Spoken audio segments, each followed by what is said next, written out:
Hi hello welcome to Priyam cooking. ఈరోజు ఒక 2 different evening snacks రెసిపీని చూపించబోతున్నాను. అదేంటంటే 2 డిఫరెంట్ కట్లెట్స్ని ప్రిపేర్ చేయబోతున్నానండి. ఫస్ట్ అయితే లెఫ్ట్ ఓవర్ రైస్తో కట్లెట్స్ని ఎలా ప్రిపేర్ చేసేసుకోవాలో, మరొక రెసిపీ వచ్చి అటుకులతో కట్లెట్స్ అండి. ఎంతో క్రిస్పీగా ఉంటాయి, ఎంతో స్పైసీగా, ఎంతో టేస్టీగా ఉంటాయి. సో ఫస్ట్ అయితే మిగిలిన అన్నంతో కట్లెట్స్ని ఎలా ప్రిపేర్ చేసేసుకోవాలో మనం ఇప్పుడు చూసేద్దాం. ముందుగా ఒక కప్పు వరకు రైస్ తీసుకుంటున్నాను. ఈ రైస్ని ఒక మిక్సీ జార్లో వేసుకొని స్మూత్ పేస్ట్లా ప్రిపేర్ చేసుకోవాలి. ఇందులోకి తగినన్ని వాటర్ వేసుకొని గ్రైండ్ చేసుకోవాలండి.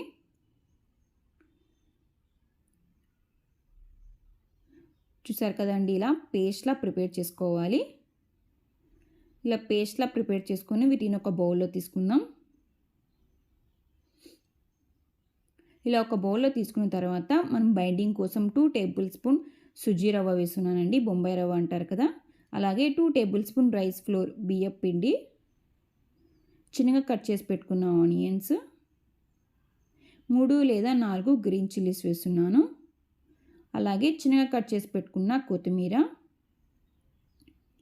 1/2 టేబుల్ స్పూన్ ధనియాల పొడి, 1/2 tablespoon red chilli powder, 1/2 tablespoon garam masala, 1/2 tablespoon pepper, 1/4 tablespoon chaat masala, అలాగే తగినంత సాల్ట్ వేసుకోవాలి. ఇందులోకి చిన్నగా కట్ చేసి పెట్టుకున్న క్యారెట్ కూడా వేసుకోవచ్చు. ఇవే కాకుండా మీకు నచ్చిన వెజిటేబుల్స్ కూడా వేసుకోవచ్చండి. ఇందులోకి వాటర్ ఏం లేకోకుండా మనం మిక్స్ చేసుకోవాలండి. ఎక్స్ట్రా వాటర్ ఏం అవసరం లేదు. మనం రైస్లో ఆల్రెడీ మనం గ్రైండ్ చేసి పెట్టుకున్నాం కదా వాటర్ని, ఆ వాటరే సరిపోతాయి. చూసారు కదండి, ఇలా వాటర్ ఏం లేకోకుండా ఇలా అంతా బాగా మిక్స్ చేసుకోవాలి. ఇలా మిక్స్ చేసుకున్న తర్వాత చేతికి ఆయిల్ అప్లై చేసుకొని చిన్న చిన్న కట్లెట్స్గా ప్రిపేర్ చేసుకోవాలండి. నేనైతే చిన్న స్క్వేర్స్గా ప్రిపేర్ చేస్తున్నాను. మీరు కావాలంటే రోల్గానే ప్రిపేర్ చేసుకోవచ్చు. చేతికి ఆయిల్ అప్లై చేసుకొని ఇలా చూపిస్తున్న విధంగా రౌండ్ బాల్గా ప్రిపేర్ చేసుకొని ఇలా 4 సైడ్స్ ఈక్వల్గా ప్రెస్ చేసుకోవాలండి. ఇలా చూపిస్తున్న విధంగా చూసారు కదండి, ఈజీగా చేసుకోవచ్చు ఈ కట్లెట్ అనేది. ఇలానే అన్ని కట్లెట్స్ని ప్రిపేర్ చేసుకొని వీటిని ఒక ప్లేట్లో తీసుకుందాం.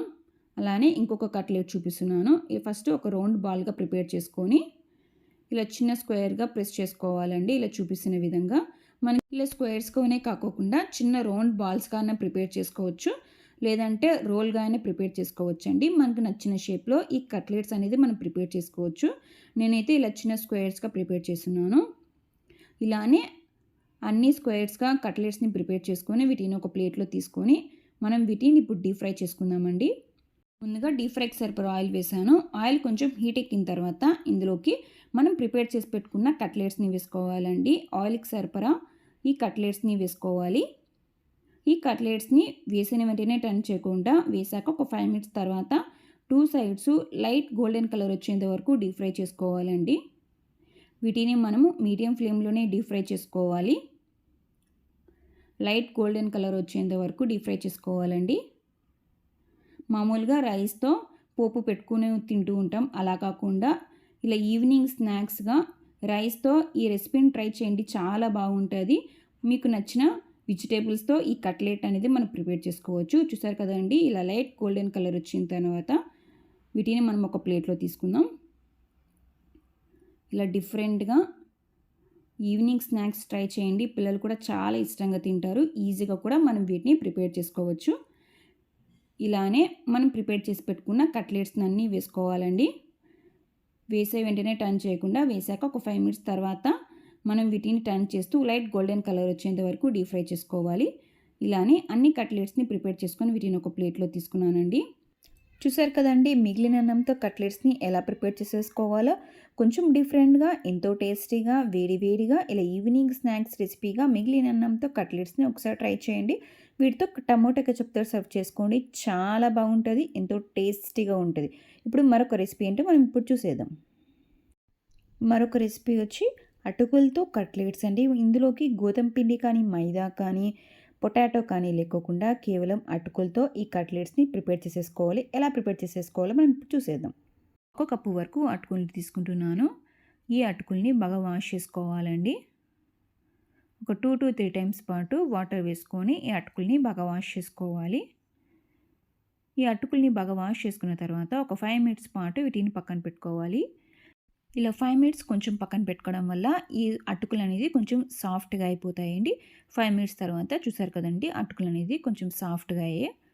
ఇలా సాఫ్ట్‌గా అయిన తర్వాత చేత్తో ఒక్కసారి అంతా బాగా స్మాష్ చేసుకోవాలి. ఇలా చూపిస్తున్న విధంగా అటుకుల్ని బాగా స్మాష్ చేసుకోవాలండి. ఇలా అంతా బాగా స్మాష్ చేసుకొని వీటిని పక్కన పెట్టుకుందాం.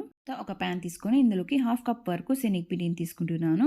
ఈ శనగపిండిని ఒక 2-3 మినిట్స్ పాటు లో ఫ్లేమ్‌లో వేయించుకోవాలండి, పచ్చి వాసన రాకోకుండా. లో ఫ్లేమ్‌లో ఒక 2-3 మినిట్స్ పాటు వేయించుకోవాలి. చూసారు కదండీ! ఇలా వేయించుకోవాలి. ఇలా వేయించుకున్న శనగపిండిని మనం స్మాష్ చేసి పెట్టుకున్నాం కదా, అటుకుల్లోకి వేసుకోవాలి. ఇలా వేసుకున్న తర్వాత ఇందులోకి హాఫ్ టేబుల్ స్పూన్ వరకు జీలకర్ర, హాఫ్ టేబుల్ స్పూన్ వరకు రెడ్ చిల్లీ పౌడర్, 2-3 వరకు గ్రీన్ చిల్లీస్, తగినంత ఉప్పు, అలాగే చిన్నగా కట్ చేసి పెట్టుకున్న కొత్తిమీర వేసుకొని వీటిని సాఫ్ట్‌గా తడుపుకోవాలి. ఎటువంటి వాటర్ లేకోకుండా సాఫ్ట్‌గా తడుపుకోవాలండి. అలాగే ఇందులోకి 2-3 టేబుల్ స్పూన్ వరకు ఆయిల్ వేసుకోవాలి. మనం ఎక్స్ట్రా వాటర్ వేయాల్సిన అవసరం లేదండి. అటుకుల్లో ఆల్రెడీ వాటర్ ఉంటుంది కాబట్టి అదే వాటర్ సరిపోతుంది. ఒకవేళ మీకు హార్డ్‌గా అనిపిస్తే జస్ట్ ఒక 2-3 టేబుల్ స్పూన్ వరకు వాటర్ వేసుకొని వీటిని సాఫ్ట్‌గా తడుపుకోవాలి. తక్కువ ఇంగ్రీడియంట్స్‌తో ఈజీగా ఎంతో టేస్టీగా చేసుకోవచ్చండి ఈ కట్లెట్ అనేది. చూసారు కదండీ! ఇలా సాఫ్ట్‌గా తడుపుకోవాలి. ఇలా సాఫ్ట్‌గా తడుపుకున్న తర్వాత చేతికి ఆయిల్ అప్లై చేసుకొని మనకి నచ్చిన షేప్‌లో ఈ కట్లెట్స్ అనేది మనం ప్రిపేర్ చేసుకోవచ్చు. నేనైతే ఇలా సిలిండర్ షేప్‌లో ఈ కట్లెట్స్ అనేది ప్రిపేర్ చేస్తున్నానండి. మీకు కావాల్సిందే రౌండ్ షేప్‌లో అయినా ఈ కట్లెట్స్ అనేది ప్రిపేర్ చేసుకోవచ్చు. చేతికి ఆయిల్ అప్లై చేసుకొని ఇలా చూపిస్తున్న విధంగా వీటిని రోల్ చేసుకోవాలండి. చేతికి మాత్రం ఆయిల్ అప్లై చేసుకొని రోల్ చేసుకోవాలి. ఇలానే అన్నీ ప్రిపేర్ చేసుకొని వీటిని అన్నీ ఒక ప్లేట్‌లో తీసుకున్నాను. ఇలానే అన్నీ ప్రిపేర్ చేసుకొని వీటిని ఒక ప్లేట్‌లో తీసుకున్నాను. ఇప్పుడు మనం వీటిని డీప్ ఫ్రై చేసుకుందామండి. ఒక ప్యాన్ తీసుకొని ఇందులోకి డీప్ ఫ్రైకి సరిపడా ఆయిల్ వేసాను. ఆయిల్ కొంచెం హీట్ ఎక్కిన తర్వాత ఇందులోకి ఆయిల్‌కి సరిపడా కట్లెట్‌ని వేస్తూ మీడియం ఫ్లేమ్‌లోనే డీప్ ఫ్రై చేసుకోవాలండి. ఇలా మీడియం ఫ్లేమ్‌లోనే డీప్ ఫ్రై చేస్తూ మధ్యలో ఒక స్పూన్‌తో కానీ, ఒక ఫోర్క్‌తో కానీ ఇలా కొంచెం క్రిస్పీగా వచ్చేంత వరకు మీడియం ఫ్లేమ్‌లోనే డీప్ ఫ్రై చేసుకోవాలండి. తక్కువ ఆయిల్‌తో ఈజీగా ఎంతో టేస్టీగా చేసుకోవచ్చు ఈ కట్లెట్ అనేది. ఈ కట్లెట్ అనేది మీకు నచ్చిన షేప్‌లో ప్రిపేర్ చేసుకోవచ్చు అండి. నేనైతే ఇలా సిలిండర్ షేప్‌లో ప్రిపేర్ చేసుకున్నాను. మీకు కావాలంటే రౌండ్‌గా అయినా ప్రిపేర్ చేసుకోవచ్చు ఈ కట్లెట్స్ అనేది. ఈ కట్లెట్స్‌ని ప్రిపేర్ చేసుకోవడానికి పెద్ద టైం కూడా పట్టదండి. ఈజీగానే ఒక 10 మినిట్స్‌లో ఈ కట్లెట్స్ అనేది ప్రిపేర్ చేసుకోవచ్చు.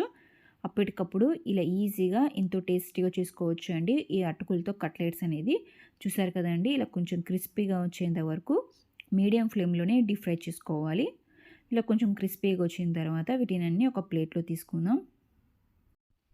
ఇలానే మనం ప్రిపేర్ చేసి పెట్టుకున్న అన్ని కట్లెట్స్‌ని మీడియం ఫ్లేమ్‌లోనే కొంచెం క్రిస్పీగా వచ్చేంత వరకు డీప్ ఫ్రై చేసుకోవాలి. ఇలానే అన్ని డీప్ ఫ్రై చేసుకొని వీటిని ఒక ప్లేట్‌లో తీసుకున్నాను. వీటిని టమోటా కెచప్‌తో సర్వ్ చేసుకుంటున్నానండి. చూసారు కదండీ! కేవలం 10 మినిట్స్‌లో ఈజీగా ఎంతో టేస్టీగా చేసుకోవచ్చు అటుకులతో ఈ కట్లెట్ అనేది.